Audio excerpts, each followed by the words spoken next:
Hello friends, I am Chevy. Welcome to my shed. How are you today? How's life in your world? How's things where you are? I hope it's fantastic and wonderful. Everything here is pretty darn great. As I told you, I went away for the weekend. I got to go spend some quality time with M's parents, and part of that was I got to help on a project for with her dad. He had a project that he needed to finish, and he was going to go work on it. So I said, well, let's go see what we can come up with. And I can't tell you what the project is because it's a gift for somebody, but it is comparable to the project, to the desk that I made for him. A very similar vein. And so the interesting part was when I got there, the kind of skeleton of this project was in place, and what needed to be done was the kind of that part of the project, especially when I was working on her desk, that really I got hung up on. I really kind of stalled on it and thought about it for a long time, and it really made me feel bad when I was working on the desk. But this weekend, working with her dad, it went great. Like, we had some ideas, we talked about it, we executed. It worked out wonderfully. I think that the project is going to be very, very nice, and it's going to make somebody very happy. But the point of that is that while we were working on this project, there was a few instances, right, where we had some pieces that were going to be show pieces but had some minor flaws. For instance, while I'm saying this, I'm looking at this leg and I'm noticing this little, I don't even know if you can see it on camera. There is a pit or a pocket here, a sap pocket, where there was some sap in this pine that's now just a void. And it bothers me. Like, seeing that bothers me because I could have cut a better piece of wood. I could have really selected for a better arrangement. I have a knot back here. That's okay. This is going to be one of the back legs. I could have picked a better piece of, I could have done better, period, right? And I could have done better is the thing that causes me to stall on all of my things, on every project I've ever tackled. It's this thought of, I could have done better. And I have that thought the moment that I do something that is, in my opinion, in that moment, subpar.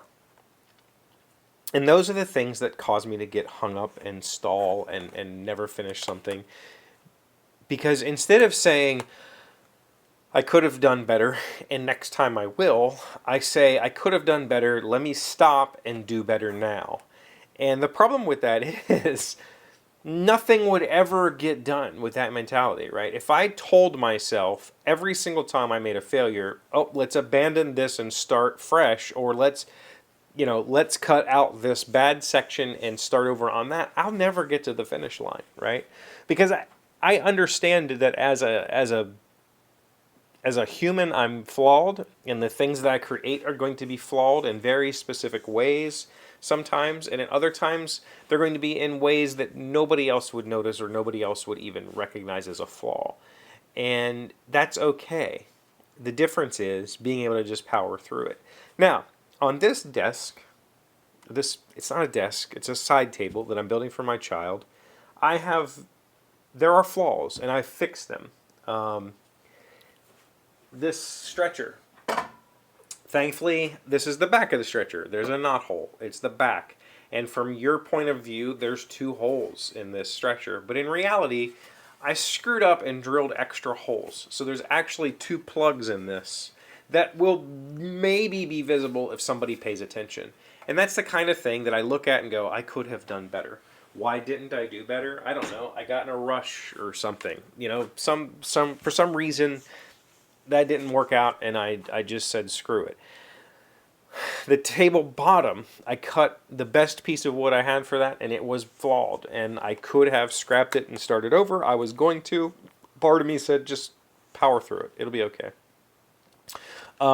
These side braces, this is a side stretcher for the bottom shelf, were originally the same thickness as that upper piece, and I didn't like it. It looked weird, and so I stopped and cut them down. And so there are instances on this table where I made, and I cut these down after I had already had the inserts in here, the threaded inserts in here to bolt them to. So I went back and refilled all these holes, and you know, so there are flaws.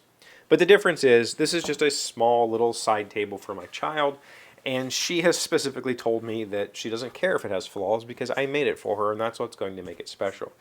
And M's father said something to that effect. He said, this is, you know, there's going to be these issues. It's handmade by me, and they just have to accept that it's going to have flaws. And I went, yeah, that's a lesson I've tried to learn so many times in my life. I have tried to say, this is flawed, I know it, and I'm okay with it. And I just can't. Man, it eats at me. Why did I say I can't? Obviously I can. On this particular project, I've been able to just look past those flaws and say, I'm just going to get it done, and it's going to be okay. It's not done. I haven't had a chance to work on it because I was working on some other project this weekend. But, man, it's one of those things I need to learn. Like, I need to really figure out how to accept failure, but continue forward anyway. Because I think that every time I see a flaw, if I stop and start over, nothing's going to get finished. And it would be better to have a finished flawed piece that I can incrementally work towards an unfinished flawed piece at some point in the future. And, you know, if it takes me 12 tries or 20 tries, at the end of that, I'm going to have 12 or 20 finished things that'll all be flawed in their own unique way. And by the end, hopefully, I've done it well enough. Instead of procrastinating for decades, or procrastinating for months is the standard way, until I have something that is slightly, that is an acceptable level of flawed, right? Because I've waited and waited and waited, or I've rethought and redone and rethought and redone and tried to tweak something instead of saying, it's good enough, let's finish it. I need to learn how to say, it's good enough, let's finish it. I think that's what this is all about. I'm currently working on the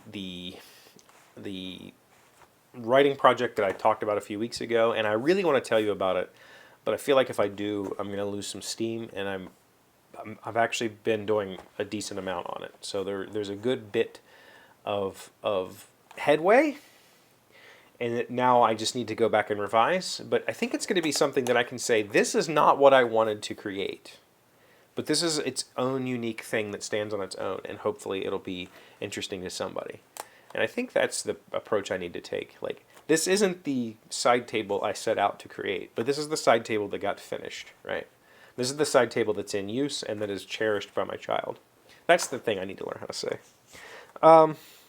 Yeah, so also I just bought a new batch of Star Bond super glues and accelerators. And I really wanted this black on this project, and I didn't have it. So I decided to just refresh and get all new Star Bond stuff. This stuff is amazing. If you've never used it, really, really, really useful in the shop for temporary clamping or for filling voids and invisibly. It works really well. So anyway, that's all. It's not. This isn't a sponsored thing or anything like that. Like I have sponsors. Thank you for being here as always. Thank you for liking, commenting, subscribing, being amazing friends, wonderful people. I really appreciate you. And I'll see you again tomorrow. Today's word you should know to sound smart is inimical. It is an adjective meaning something working in opposition to your goal, having a harmful effect, particularly on enterprise or endeavor. Clarissa's decorating sense is inimical to producing a successful soiree. Inimical. I-N-I-M-I-C-A-L. I think I said soiree, not soiree. Soiree? What is a soiree? A soiree. The soiree is a type of party, right? Like a formal kind of get-together. That has nothing to do with inimical. Just, you know, I'm sure soiree is in here, and we'll get to it.